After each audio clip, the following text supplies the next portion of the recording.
Welcome. I'm Tracy Smith, and this is Here Comes the Sun, a closer look at some of the people, places, and things we bring you every weekend on Sunday morning. On this special edition, we feature interviews and exclusive excerpts from our sit-downs with three notable actors. We begin with Ralph Macchio. Ralph Macchio had a tough time landing roles in Hollywood after his star turn in The Karate Kid because people only saw him as that character. Lee Cowan sat down with him to discuss his career and experiencing the magic of that role all over again. There are few Hollywood filming locations where Tinseltown's glitter still hangs on the breeze. Those dolphins out there? Is he right there? This beach, just north of Malibu, California. No, it's many dolphins. Oh, it's, yeah. Yeah, school. Oh my God. Is one of those magic places. You're taking me down memory lane, man. This is amazing. If you remember the movie poster, then you know exactly where the Karate Kid's Ralph Macchio and I met up and why. What was that you doing on those stumps over there? Called crane technique. It is 41-ish years ago, but I remember being darn cold coming out of that water. Does it work? If do right, no can defense. Daniel LaRusso had just moved to Los Angeles, as the plot goes, when he quickly becomes the target of rival Johnny Lawrence. Daniel learns karate from Mr. Miyagi, played by the late Pat Morita, and he goes on to learn about a lot more than just beating a bully. When The Karate Kid was released in 1984, it was competing with some big-budget blockbusters. But this tiny little movie found its footing and became one of the highest-grossing films of the year. Sometimes you want your second chance to sort of taste it all again and really, enjoy it. But you're getting that chance now, I am in a getting way. that chance. You're dead on point there. Fight! 4 decades later, Ralph Macchio, now 62, and his co-star William Zabka, now 58, have taken their young rivalry from the All-Valley Karate Championship What the hell, man? into adulthood in the Netflix series Cobra Kai. Is it kind of like riding a bike? Did you get right back into those characters? Yeah, but it needed a little WD-40. Yeah, they're a little squeaky. It's built up a huge following, not just those who remember the original, but by younger audiences too. And both are being treated to a new Karate Kid narrative. You got any more dirty tricks up your sleeve? I'm not the one who fights dirty. What if Macchio's character, Daniel LaRusso, wasn't the real hero? What if it was Zabka's Johnny Lawrence who was the victim instead? Oh, this is a guy whose ass you kicked. Listen, it was a really close match, but if you want to get technical, I kicked his face. I'm just busting your chops. It was an illegal kick. The whole series is like, I don't know what Johnny Lawrence's life was, and he doesn't know what Daniel LaRusso's life was, but then when they come back together, now you have this richness. That theory that Johnny was unfairly demonized The Karate Kid is the story of Daniel, a violent sociopath who moves to a California town and begins tormenting a local boy and his friends. had been floating around the internet for years. It even became a plot point in the CBS comedy How I Met Your Mother. Barney, it's Ralph. Listen, it's always flat. No! I hate Ralph Macchio. I hate him, hate him, hate him. He is not the Karate Kid. The Karate Kid was William Zabka, star pupil of the Cobra Kai dojo. I never could imagine playing Johnny Lawrence again. In part, that's because for decades, Macchio had been fiercely protective of the Karate Kid franchise. He had countless offers to appear in reboots, but he declined every time. I'm like, everybody's on board? And they're like, yeah, everybody but Ralph. I'm like, okay, good luck with that. At first, Cobra Kai looked to be facing the same fate. Don't do this at home, kids. Especially after Macchio learned that its creators were the trio of John Hurwitz, Josh Heald, and Hayden Schlossberg, who were the guys who wrote Harold and Kumar, Go to White Castle, and Hot Tub Time Machine. So I wasn't sold at the get-go that these were my guys. Let's rock. Good? Yeah. All right, here we go. But those same three managed to convince him. Because one, they cared. Two, they are the super fans of the Karate Kid films. But you All need that little details. because You needed that because the fans are super fans too. that's exactly it. They wanted to make what they knew the fans would want to see. Wax on, right hand. Wax off, left hand. never doubt the power of nostalgia. I want to introduce you to one of my oldest and best friends. This is amazing. This is as nostalgic as it gets. Yes, Mr. Miyagi's canary yellow 47 Ford is back in Cobra Kai. Something tells me there's a can of wax in my future. And the car washing lessons remain too. Show me wax on, wax off. Hey! Hey! I gotta go. As are some familiar faces. Hey, you got a name? Allie with an I. We got Elizabeth Shue to come back and play Allie with an I. Oh my God. Allie, is it really you? I think so. Me, her, and Billy, we were right back in it. Wow, guys, this is a little West Valley reunion, huh? For Macchio, it's a return to a character that has both enriched his life and challenged it. There's still lots of good in the world. Tell Dally I don't think he knows. Your buddy, Johnny. He made a name for himself in Francis Ford Coppola's The Outsiders, and he followed up his three-part Karate Kid franchise with crowd pleasers like My Cousin Vinny. That's a great idea. You think he'll do it? What? We got an attorney in the family. Great, who? My cousin Vinny. But most casting directors saw Ralph Macchio only as what they knew. I mean, what were casting agents saying? Just, oh, that's just the Karate Kid? The Karate Kid guy? Certainly, and I get it. You know, I didn't not understand that line of thinking, but it was frustrating. I mean, you have the reputation of being one of the nicest guys in Hollywood. Do you ever wonder if you had a sharper elbows, maybe? Could be. You know, that's a good question. I mean, my daughter was just born, and that was the magic in my life, not necessarily movies, you know, and my son a few years after that. So I kind of drew it up perfectly, even though at the time it didn't feel that way. He always had one foot in and one foot out of Hollywood. He was born and raised on Long Island, and he never really left. He's still married to the girl he met at a birthday party when he was only 15. And their two kids were able to grow up away from the spotlight. My favorite story is my son when he found a box of old teen magazines, you know, Tiger Beat, Teen Beat 16. And he comes in, he called out to his sister, he goes, "Jewel, Dad was huge and we missed it." We're all going to be remembered for just a handful of things we did in our lives. For Ralph Macchio, if one of them is influencing a generation with the Karate Kid, and then somehow doing it again decades later for a whole new generation, well, somewhere, Mr. Miyagi must be smiling. A little bit of movie magic, kind of sacred ground in the Karate Kid universe. Yeah, I'd say. So, awesome. And now, here's an exclusive extended interview from Lee Cowan's chat with Ralph Macchio, something you can only see right here on Here Comes the Sun.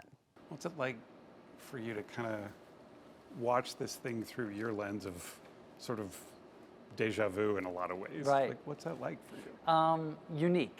Yeah. Really unique. I don't know how many other experiences there are like that, of an entity, of a piece of pop culture, a movie that comes back 40 years later at this level. For me, it's never gone away. That's the difference. Yeah. You know, for me, it never disappeared, and it never disappeared in pop culture, whether it's an SNL sketch, whether it's How I Met Your Mother, or, you know, The Simpsons, or what. Yeah. It's always lived in pop culture. What was your first reading like with Pat Morita? What was that? Yeah, Because you were a little skeptical at first, right? Yes, everyone was kind of skeptical of Pat Morita based on not knowing. He was a stand-up comic. He started in the business at age 30. I knew him from Arnold is on Happy Days. Right. I mean, I watched Happy Days every Tuesday night. You know, that was my ABC Tuesday nights, right? At that time. And so, I mean, that Arnold character, that bigger-than-life kind of cartoony cook at Mel's Diner or whatever it was. Had that just cheesy laugh at the end. Of that bah ha ha ha. You know, he did his stuff and his shtick, and I was like, how's that gonna work? And you guys became genuine friends. Yeah. I mean, you know, we had our own lives and we lived in different places, and it wasn't let's get together every Friday or every month, or sometimes even years went by. Yeah. He would always be the first to call with a joke and a shtick. You know, he's a comic at heart. And, you know, it was a special relationship, certainly on film. But even after Pat passed away, I was able to appreciate more and more of what it meant to me in my life. A lot of the book you spend talking about how you sort of had one foot in, one foot out. Like, you know, I still do. You're in Long Island, you didn't move to Hollywood, you didn't become, you know. Do you think that that's why you had that dry period for a while, or whatever you want to call it? Maybe it wasn't completely by design. When I, you know, I still keep one foot in and one foot out. Yeah. It works for me.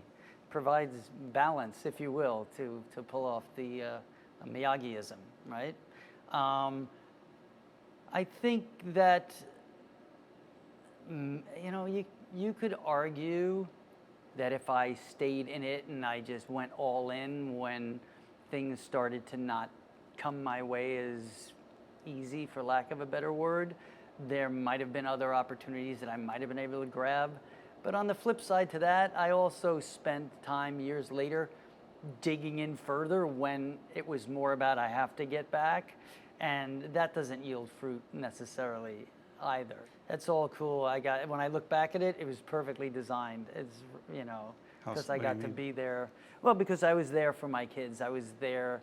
I was the dad. I was, you know, I was not balancing like I am now with being away for 6 months, 4 months, you know, working. It's not the end of Danny LaRusso by any stretch. You're doing a movie. There's talk of a Broadway musical going on. I mean, it just keeps going. It just keeps going. Yeah, I mean, listen, we'll see what happens with other chapters with Cobra Kai as they're going to spin that off. We have so many great young characters and areas to explore.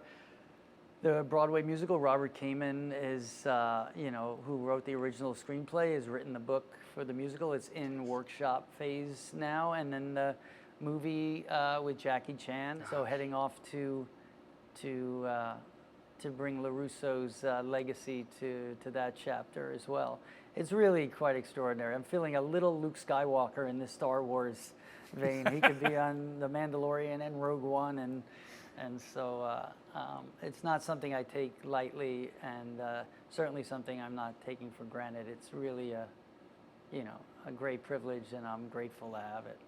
I mean, you really caught lightning in a bottle once. That is, I use that phrase all the time. It is lightning in a bottle twice. Twice now. And maybe 3 times. Yeah. We'll see. Two-time Academy Award winner Michael Douglas has appeared in some of the biggest and buzziest movies of the last 6 decades, including Wall Street and Fatal Attraction. But one thing he hasn't tackled until now, historical drama. His Apple TV Plus series, Franklin, tells the story of how the founding father petitioned France to help fund the Revolutionary War. Here's Mo Rocca. That theater was here when I was here 60 years ago. It's been a long time since he was a student here, but on the campus of University of California, Santa Barbara, Michael Douglas still knows his way around. This used to be this was a World War II military Marine base, so it was all filled with like barracks. The theater with his name on it is a new addition. This is the most expensive lobby that you're ever going to find. I think it's appropriate that it's under the men's room and the women's room. But when Douglas was actually enrolled here, he didn't have the same sense of direction. And getting to my 3rd year in school, they called me into the counselor's office and they said, you have to declare a major. I said, I don't know, man. I think, and I thought theater would be easy. I can't say I had any big burning desire, but I thought, well, maybe I know something about it. My mother's a stage actress, my father's an actor, and so I reluctantly started. Always getting to be a problem. His mother was actress Diana Douglas, seen here in 1955's The Indian Fighter, opposite Michael's father, the legendary Kirk Douglas. I made myself a promise, Grixis. I swore that if I ever got out of this place, I'd die before I'd watch 2 men fight to the death again. At first, Michael didn't make quite the same impression as his parents. Did you perform in this space? Oh yeah, right here on this stage, with my little wastebasket right off stage. I used to get sick every time. I had terrible stage fright. Right. It's terrible stage fright. And then dive and come on out and give it my all. But that unpleasant taste was soon replaced by the sweet smell of success. How are you, Nurse Ratched? I'm happy to be back. In 1976, Douglas won an Oscar for producing One Flew Over the Cuckoo's Nest. In 1988, he took home another one for his performance in Wall Street. Greed, for lack of a better word, is good. On both sides of the camera, Douglas has shown uncanny instincts for choosing projects that meet the moment. His Gordon Gekko came to personify the avarice of the 1980s. An accident in a nuclear power plant. I don't know that. 1979's The China Syndrome, about the dangers of nuclear power, hit theaters only 12 days before the 3 Mile Island disaster. So it would seem his latest project is an outlier. Monsieur Dr. Franklin de Philadelphia. What on earth are you meant to be? An American. Why did you want to play Ben Franklin? Wow. I guess I've never done any period pictures, so that was part of the reason. In the series Franklin, streaming on Apple TV+, Douglas plays Benjamin Franklin during his 8-year tenure in Paris. That's where the Founding Fathers spent most of the Revolutionary War, petitioning France for aid in the fight against the British. How long must we stay? Until we win France to our side and secure our independence. Or we are hanged. But while 18th century France certainly qualifies as period, Douglas sees the series as every bit as contemporary as his other work. I mean, for me, this series is such a reminder of how fragile democracy is. When you start thinking about the time we first created our Constitution, and to see the kind of shape that we're in now, it's a reminder. The success of the revolution was by no means assured. Had the Americans failed, the would-be founders would have been hanged. Franklin, America's first diplomat, understood the need to go slow and steady with the French. You know, and there's a quote in the show, it's diplomacy must never be a siege, but a seduction. Of Passy. Je suis enchanté. And he got in a lot of trouble with his fellow Congress members, John Adams, Thomas Jefferson, a couple of others, because it took 8 years while he was over here to achieve what he wanted to. Do they mean to attack us? No, they mean to see me. They have it in their heads that I invented electricity. Who am I to dissuade them? It was worth the wait. Benjamin Franklin secured the support of the French. Their money and arms were critical to the survival of the American Republic.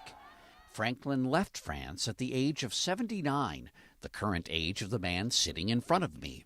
Ben Franklin had one hell of a third act. I mean, the last third of his life was the most productive, by many accounts, his happiest period. Is that something that inspires you? Yeah, this has been a great time for me, but I've been very fortunate. Catherine and I have been together, it'll be 25 years come this year. Douglas met actress Catherine Zeta-Jones in 1998 at a film festival. While Franklin took years to woo France, Douglas worked a little faster. On your first date with Catherine, you said to her, "You did your homework, well, I blurted out, I'm going to be the father of your children." Okay, now, go on. You were in your late 50s at this point. Yeah. When you said that, did you think, wait a minute, do I really want to have children at this age? With Catherine Zeta-Jones, yeah. I think so, yeah. Oh, yeah. I think we could do that. Twist my arm. Oh, that's far enough. Okay. It'll be fine. They're the parents of Dylan and Karis, who are half-siblings to Cameron, Douglas's son from his first marriage. Michael Douglas's children and his film work are his legacy, as is this stretch of land down the coast from his alma mater. I had to say, this is just a lousy view. The Douglas Family Preserve in Santa Barbara is today a favorite spot for dog walkers, recreational paragliders, and the man himself. I read about this in the paper. They were trying to save this spot here. So I just signed up, and they said, if you contribute X, you name the park after you. 60 years after he reluctantly stepped on stage, Michael Douglas is looking out, feeling very much at ease. And one of the joys I get is when people recognize you and say, hey, thanks for the park, it's great. So to see it now and to see the importance means a lot. Here's an exclusive excerpt from Mo Rocca's conversation with Michael Douglas. Do you have a favorite bit of Ben Franklin wisdom? Well, you know what, not per se. I looked at around the same time, I've become really interested in Stoicism. And you reach that point in your life about your spiritual life, your age, and looking back at the Stoics. And there's actually a lot of Ben Franklin's philosophies that, kind of match up against the Stoics. But I don't have per se, I guess I'm more in awe of what this guy who didn't go beyond 12 years old in school accomplished, and his voracious ability of reading and learning. I wish I could think of one quote. There's so many that we use today, that are ones that come from Ben Franklin. That it's really amazing. There's not a lot of sex in the series because there's this sort of this idea that people have that Ben Franklin was, just real going at it all his life, basically, until the end. That's not true. It's more, we see you mostly flirting over there. Yeah, I think he has a professional role to appeal, and he certainly enjoys the act and art of flirting, which certainly was more popular back then than it is now, per se. Now they just go for it. Doesn't not much of a dance involved. Right. Okay. But Ben Franklin really knew how to do that dance. He knew how to do that dance. And the clothes you get to wear. I know, it was really fun. Beautiful job. Mostly we shot it all in Paris.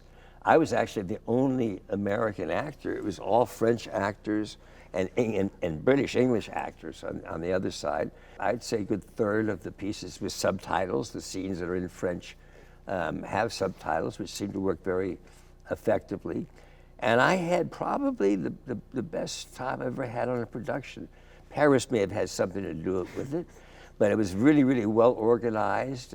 We were there about 8 months in Paris, and it was a wonderful opportunity to learn a lot about our own history, which I didn't know as well as France's. Do you think that there is a parallel between the diplomacy that Ben Franklin had to do, cajoling the French to come onto the American side, and getting a movie made, which is hard to do in Hollywood?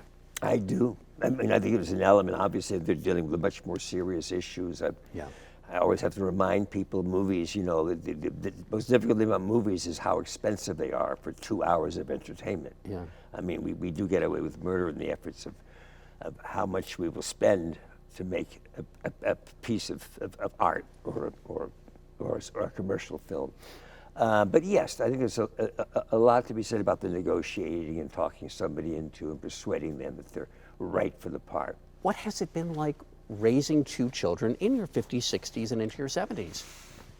I have to thank my kids, Dylan and Karis. They're just extraordinary beings. And I probably certainly have to thank their mom and Catherine. They've just been a joy. We've had, no issues per se. Had a lovely, lovely life together. Dylan is completely out of school now, and Karis got 1 more year of college. And but they brought both Catherine and I just a tremendous amount of joy, and we have a lot of think the Yiddish word is nachas. Yeah. You know, a lot of nachas with them. And I'm just sliding by just now. I'm reached the point in terms of skiing and a couple of other activities that I'm no longer able to keep up with them on any basis. But it's nice having somebody look after you and say, "You okay, Dad?" When you look back over the course of your life, maybe even compare it to Ben Franklin. I mean, he enjoyed life at the same time that he was so productive. Have you enjoyed life enough? I guess it depends who you ask. For me personally, yeah. I mean, if I look back, I'd say be careful what you wish for, because there was earlier in my career when I won an Oscar as a producer, which I never anticipated getting involved in producing, which brought me into this whole area, as well as my acting going from television, from Streets of San Francisco into feature films. There was a while when I had a company and actually had the ability to finance films and all of that, that I was overwhelmed, that I can't say that I really managed it, enjoyed it well. It was just overwhelming. And basically you'd be off acting while your production company is working, and you come back to really a pile of crap. You know, you get 6 or 8 scripts in development that were not there yet. You had to start working on them, and usually you were exhausted coming off a picture.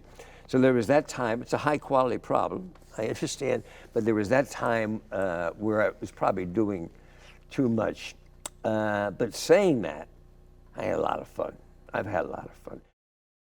As a British actor, portraying royalty seemed like an obvious fit for Jude Law.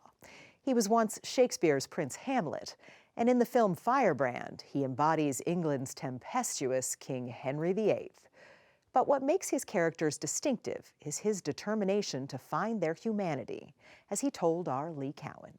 If you've ever wondered if a person can really remain anonymous in New York City, Jude Law just might be proof. Do you get recognized a lot, or do you try to? No. It depends. It depends, because just which of his varied looks would you recognize? He's played playboys. Everybody should have one talent. What's yours? Witty writers. Every word matters. No, it doesn't. They're vital. Vital. Fairy tale pirates. Speak not to me of hands, Smee. And storied sidekicks. I've been reviewing my notes on our exploits over the last 7 months. Would you like to know my conclusion? At 51, Jude Law rarely retraces the cobblestones of his past, and yet, on this day, bathed in the red of the Ethel Barrymore Theater in the heart of Broadway, Most extraordinary. he couldn't help it. All these memories come flooding back, sitting there, waiting to be revisited. It was here back in 1995 when Law, just 23, made his Broadway debut. I remember going to the theater manager, though, saying, like, do I pay my rent for the next month? And he was like, I don't know. I don't know, kid. The play was Indiscretions. But I should really... No. You lead the way. It earned 9 Tony nominations, including one for Law's performance. Did you think when you started out that the stage seemed a more probable career than movies? Absolutely. Film felt so distant, so abstract from my life in London, in southeast London. Alas, poor Yorick. I knew him. Hamlet is almost a rite of passage for an English stage actor, and when Law played it, he got another Tony nod. You said Hamlet was one of the hardest things you've ever done? One of the most challenging things? Certainly. You're on stage for about 85–90% of the play, I would say. You have these 8 enormous soliloquies.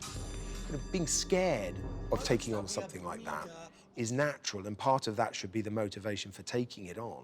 Playing royals seems part of his acting DNA. Hail King Vortigern! King Vortigern!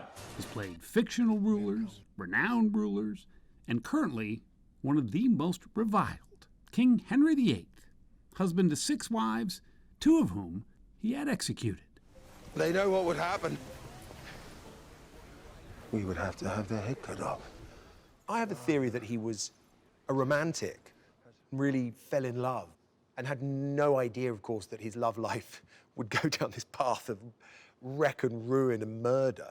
He's unrecognizable in Firebrand, the story of Henry's last wife, Catherine Parr. Our death is on your soul.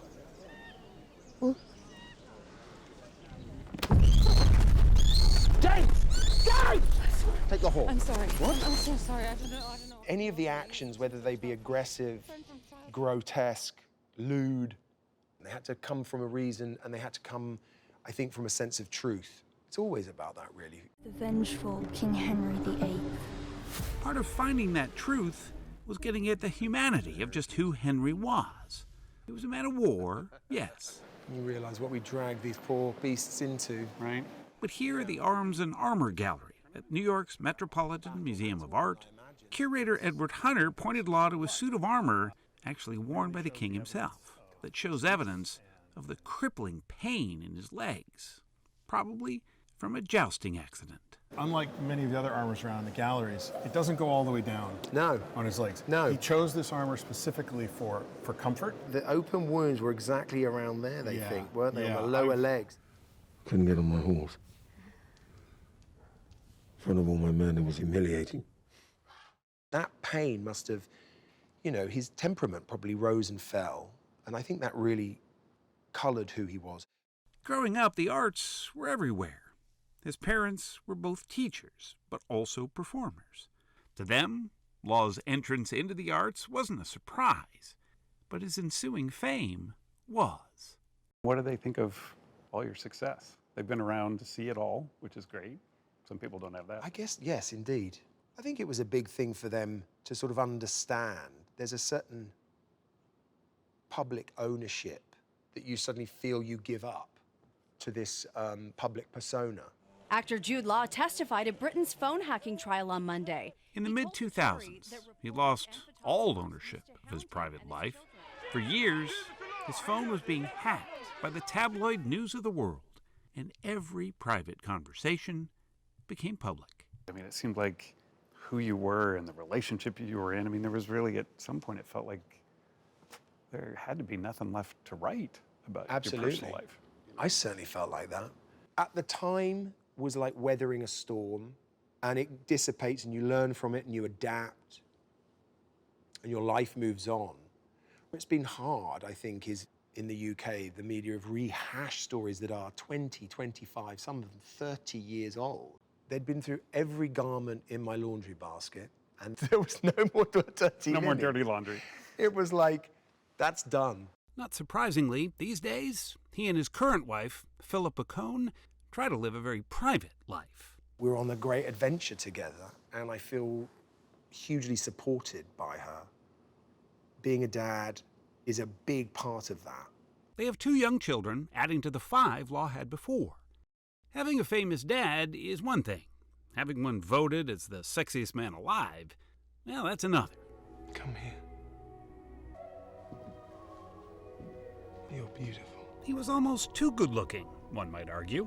It sounds like even you at sometimes were wondering if roles were because of the way you looked or because of your performance. It's a funny one, isn't it? Because as soon as I engage in that sort of consideration, it's like I'm acknowledging that I have really good looks. Right. I've got to a point now where I look back at photos of myself, which I know I don't look like anymore, and I am able to say, oh no, I was really pretty. I was really, really pretty when I was in my 20s. Amanda, are you by any chance at all into hot chocolate? He could have made a living doing rom-coms, but he planned accordingly to do just the opposite. I found my own path to try and really establish myself as an actor as opposed to a heartthrob. It felt like the long game. He started seeking out roles portraying the unfortunate, the seemingly irredeemable. I'm pathetic. I don't belong here. I'm a monster. I'm a dinosaur. I'm something of a rarity. How's that? I shoot the dead. Dead bodies. Henry VIII is just the latest in a long line of the tortured and textured characters he so enjoys inhabiting. And while many think they may know Jude Law, the person, he still says most haven't got a clue. I quite like there always to be an element of surprise, that people don't know me well enough to be able to say, oh, this is just like him, or... You don't really want people to know the private side. I'd rather they didn't. I think that's part of the fun of being an actor. There's a magic to it that you can't always dissect or understand until you're sort of in it, doing it, and then you reflect and think, how did that come about? Again, an extended talk between Lee Cowan and Jude Law, something you can only see right here on Here Comes the Sun. What did you, I mean, he seems like he's so well known to history, and yet there's still so many questions about Henry VIII as well, right? I think that was one He's of the known reasons. but not known. Yeah, absolutely. I think that was one of the reasons I was intrigued to play him. And perhaps to answer that, I would say that there's an interesting conundrum in that the more books I read, the more I realized there were actually only a certain number of facts known. Yeah. And therefore, there's an awful lot of interpretation woven in between these facts by each historian or writer. And that afforded me an opportunity to interpret it myself, or him myself, and color in, as you say, the unknown parts. I mean, there's a sort of silhouette that we all know, you know? Yeah. And there are these chapters to him. And obviously, his relationship with the different wives, which again, in their own right, are like a different chapter or a different page in his life. Yeah. It did feel straight away that we were dealing with a chapter that hadn't really had a lot of light thrown on it. And specifically, really trying to understand Catherine Parr's ability to outthink, outsmart, survive this tyrant. Did you really, when you were Captain Hook, I read you learned to sword fight with your left hand? I did. Well, I had to. Because so the in hook the on book, yeah. in the book, of course, it's his right hand that's cut off because he would have been fighting Peter like this and Peter's cut it off. So he has to learn with his left and he uses the hook. And I think they switched it in the animated version.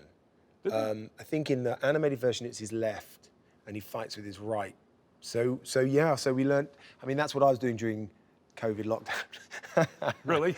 I was sent all these beautiful little practice videos from the swordsman, head swordsman, sword master, and I'd be sat there learning my different routines. Yeah. By the way, this is one of those skills. I'm sure if you gave me a sword now, I'd look amateur. At the time, you just drill and drill and drill, you know, until you get it right. How much did your world open up after The Talented Mr. Ripley? Is that sort of, I mean, it like a watershed moment for you? Transformed, absolutely. Yeah? Absolutely. I'd already carried on working. It wasn't like I did Ripley and then stopped and Ripley came out and everything started, but it just felt like the beginning of an extraordinary wave of opportunity and attention. I mean, suddenly people are watching, which means you feel, or I certainly felt, alerted to raise my game. Equally, you're being given opportunities with people who have, you know, incredible experience, and you're working with some of the best that there are out there, and that itself raises your game. But it was an amazing couple of years on the back of the success of Ripley and the nomination I got for it. And I look back on it, again, it's like talking about having a Tony nomination at 23. At the same time, part of me wishes now, in my 50s, part of me wishes I'd really understood with maturity how to sort of go, this is very important. This is a very special chapter in your life. Do you have any advice that you would give your younger self now when you look back? The advice to really relish what's happening to you in the moment and enjoy it presently is something I still say to myself, but would certainly pass on to a younger me. But you know, life is made up of these incredibly bold decisions one makes. You know, we all make great decisions. We make the wrong decision. We take the right turn, we take the wrong turn. We fall down, we pick ourselves up, we learn from our mistakes, and we keep moving forward. Now, if you keep going back and making the same mistake, or if you keep falling, then obviously, you know, you're not necessarily learning or adapting. To me, it's about moving on and letting the past make you, create you as the person you are in the present. I'm Tracy Smith. Thanks for joining us. We'll see you here next time on Here Comes the Sun.